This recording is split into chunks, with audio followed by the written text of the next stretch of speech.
Hello everyone, welcome to Method Mondays. My name is Robbie Hart and I'm one of the expert IELTS trainers here at IELTS Coach Pro. We make awesome IELTS videos every week, so please click that subscribe button so that you don't miss a video, because these videos will be very helpful for you as you prepare for your IELTS exam. And today we are looking at 4 steps to improve your IELTS listening score. So be sure to watch the whole video and give this video a like if you enjoyed it. Let's get into it. So step 1 is to take an official IELTS listening practice test. You want to make sure that this is an official practice test produced by Cambridge, the makers of the exam, and we have some links to good practice tests in the description of this video, but you want to make sure you take an official practice test. Make sure you take it under exam conditions. That means follow the exact time limit. That means don't listen to the recording more than once. That means don't look at the answers ahead of time. Don't look at a transcript. You need to pretend you're actually taking the real exam. You need to make your practice as realistic as possible. Then after you finish your exam, you need to score it. And we also put a link in the description for a chart that shows you what your band score will be depending on how many correct answers you get, okay? And you need to look at the answer key. You need to score your practice test honestly, okay? Spelling must be perfect. Words must match exactly. Sometimes there is more than one correct answer possible for a question, but if that's the case, then the answer key of your practice test will tell you that there are multiple correct answers possible. Be hard on yourself because the examiners will be hard on you, and then once you know how many you've gotten correct, you match that up with the scoring chart and you will know about what your band score is. This will give you a starting point so that you know how much you need to practice and what types of practice are going to be most helpful for you. So that's step 1, take an official practice test. Now, if you got the score that you need, maybe you're shooting for an 8 and you got an 8 or an 8.5, you can jump to step 4, which is book your exam as long as your speaking, reading, and writing are also up to par. But if your score is not quite good enough, or maybe it's borderline and you think you got lucky, then you need to move on to step 2. But before you do step 2, I do want to mention that as you're practicing for IELTS, you are going to need to decide if you want to get a teacher or if you want to self-study, okay? And listening is one skill that you probably can self-study. So if you're doing good in speaking, reading, writing, and you just need some improvement in listening, you can probably achieve what you need with self-study. But there are still some reasons why you might want to get a teacher, okay? Teachers can be helpful because they can give you guided practice tests. So we do this with our course. We'll go through an official IELTS practice test, but we'll make sure you know exactly why the answers are the way they are. We'll go back and we'll play certain parts of the recording so that you can really hear the right answers in the recording and you can know why the answers are correct. That's one thing a teacher can do for you. A teacher can also give you expert corrections. Sometimes it's a little confusing to know how to score your own practice tests. If you struggle with that, you might want to get a teacher so that they can give you expert corrections on your listening practice test. Another reason you might want a teacher is so that you can get personalized materials. We're going to put a lot of links to practice materials in the description of this video, but a teacher can get to know your exact listening level, your exact strengths and weaknesses, and give you more personalized listening material that will be perfect for you as you prepare for IELTS. And the last thing a teacher can help you with is giving you a kick in the pants. Even if you know all the things you need to do to prepare Sometimes you might lack motivation, and a teacher can help you with motivation by giving you grades or just reminding you to study, telling you to study, really coaching you and urging you on. So if any of those things sound helpful, you might want a teacher.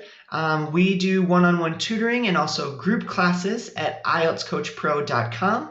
But there's probably a teacher in your area as well if you prefer face-to-face in-person teaching. So let's move on to step 2. So step number 2, after you've taken an official IELTS practice test, is to determine your weaknesses. So IELTS listening has 4 parts, and each part has 10 questions. In any section, if you got more than 2 questions wrong, you want to make sure and spend some extra time analyzing that section. But honestly, you should go back to the beginning and listen to all the recordings again and see if, after knowing what the right answers are, see if you can recognize them. Maybe there are some that you missed the first time, but go back and listen to those recordings again. Because once you can recognize the correct answer, that will cement the learning much more deeply and much more permanently in your brain. So go back and listen to all the recordings again. See if you can recognize the correct answer in the recording, but then you need to determine your weaknesses. Determine which parts of the exam you are struggling with. And there are 5 common things that people taking the IELTS listening test struggle with. Number 1 is your core listening skills. This is your grammar, vocabulary, and your speed of being able to listen. So if you are having difficulty understanding what the speakers are saying, you probably need to practice your grammar a bit, practice your vocabulary a bit, and listen to lots of native English, okay? And we have some resources for that in the description, but if you're having trouble understanding what the speakers are saying, you need to practice your core listening skills, which is grammar, vocabulary, and speed of listening and understanding. The second thing that people often struggle with in the IELTS listening test is certain accents might be difficult for you to understand. So if there's a certain speaker that you're having trouble understanding him or her specifically, it's probably because of that person's accent. And in IELTS, you might get Australia, New Zealand, various UK accents like Irish, Scottish, and British. You might get American or Canadian accents. But if there's a certain accent that you struggle with, you want to listen to a lot of English that is specifically from that accent. So we have some resources for that in the description below as well. The third thing that you might struggle with in IELTS listening is you might struggle with a certain part of the exam. In the description, we have some resources that are specifically tailored towards each part of the IELTS exam. But basically, in part 1, you want to practice listening for things like letters and numbers and information that would be helpful in filling out a form. Part 2 is often something very descriptive, like a map or an illustration, and so we have some resources for that. Part 3 is a group of people talking about something academic. So we have some recordings of groups of people talking. If you struggle with part 3, you should check that out.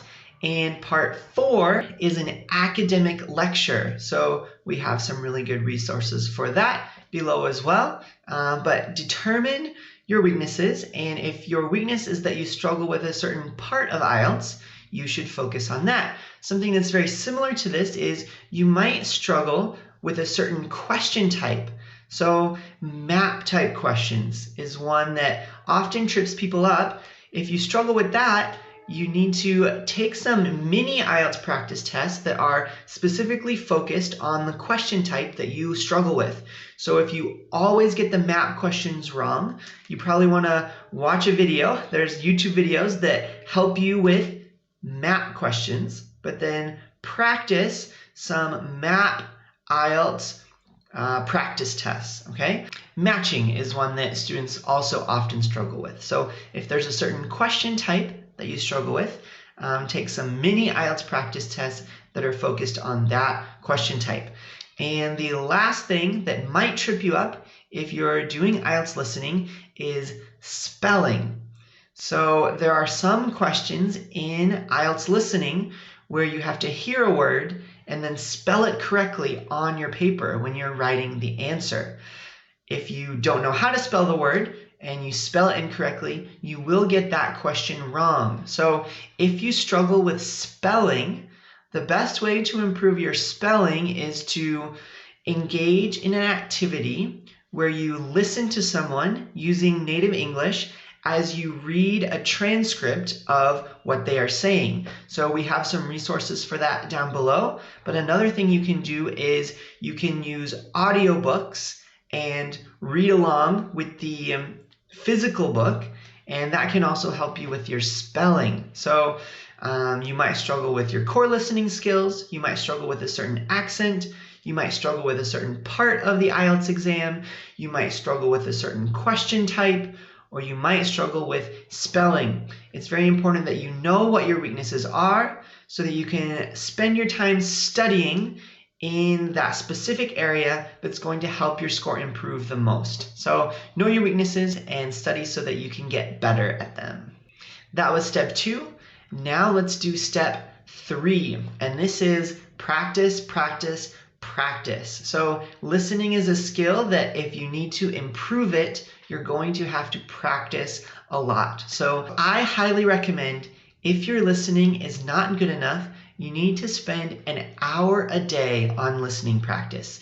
It might sound like a lot, but your listening skill is not going to improve if you don't practice. So we recommend an hour a day of listening practice. You can do 30 minutes a day of fun listening practice. So podcast or music or a TV show or movie that you like. Do at least 30 minutes of that every day, because if it's more fun for you, it will get you more excited about it. You'll be more likely to actually do it, and your brain will engage more and you'll learn more if you spend some time doing some fun English listening practice. You can also do this as you go about your day. You don't have to reserve special time for this. You can listen to English while you wash the dishes or while you drive to work or while you walk somewhere. So definitely take advantage of those times where you're doing something where your brain is not 100% engaged. Put in some earbuds and practice your listening. However, it's not enough to only do fun listening. In addition to this, it's really important that you do some focus listening. We recommend at least 30 minutes a day of focused listening where you're sitting down, your brain is 100% committed to listening to this English, and you're also interacting with it by either taking notes or by answering some multiple choice questions or other questions about what you are listening to. We have some great resources in the description that play audio for you to listen to, but then also give you opportunities to interact with it. And if you interact with what you're listening to, you will understand it much better, you will remember it much better, and you will learn from it much better, and your listening skill will improve. Another thing that's really great to do is to tell somebody about whatever you listened to. Hopefully you can find something interesting in whatever you listen to and tell somebody about it. That will cement it in your brain even more and help your listening skill improve more and more. So step 3 is practice, practice, practice, an hour a day of listening. And steps 2 and 3 are extremely important.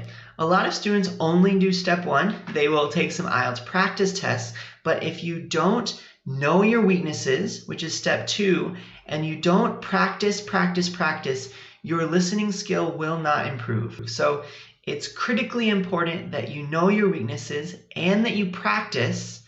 And after step 3, you don't go to step 4. You need to go back to step 1. So until you're skill and your score is up to where it needs to be, you need to be on this cycle of take an official IELTS practice test once a week. Then determine your weaknesses based on the score you got on that practice test. And then step number 3 is practice for an hour a day. Then go back to step 1 and take another practice test until you take a practice test and you actually get the score that you need. So you need to keep practicing, keep doing this cycle until you get the score that you need on an official IELTS practice test. So if your practice test score is 6, don't book your exam and go in and hope that you're going to get a 7. It doesn't work that way. If anything, the official exam is probably going to be a little bit harder than the practice test. So if you're not getting the score that you need on a practice test, you're not going to get the score you need on exam day. So wait to book your exam until you are ready, until you're getting the score that you need on an official practice test. But once that happens, once you get the score you need on an official practice test, then you can jump to step 4, which is an exciting step, and that is book your exam. As long as you are ready in reading, writing, speaking, and listening. So you need to be ready in all 4 skills before you book your exam. But once you book your exam, or once you think you're ready for the IELTS listening test, don't stop practicing. Keep doing these things, because if you feel like you're ready and then you wait a month without practicing, your skill will actually get worse. So you need to keep practicing even after you're at the skill level that you need to be at. Maybe you only need to practice about half the time. So in order to improve, you need to do an hour a day. But in order to maintain and stay at the same skill level, maybe just about 30 minutes a day. And all these things depend on you as a person. You might be a little different than the average person, but after you're ready, after you've booked your exam, and it's the night before your official exam, make sure you get to bed early. This is super important. Do not stay up all night cramming for IELTS. IELTS is not a good test for that. Go to bed early, get a good night's sleep, and this is especially important for the listening test because it happens first. And so if you're tired, it's going to be very difficult to focus. So get a good night's sleep, and when you sit down to give your exam, make sure you focus 100% on those questions and on listening to the answers for those questions. So that's all the steps. I hope this video was helpful for you. If it was, please definitely subscribe so that you don't miss a video. If you think you need more help, maybe some tutoring or some classes, go to IELTSCoachPro.com. We have the best online platform for preparing for your IELTS exam. And give us a comment. Let us know what you think of the video, and we'll see you next time.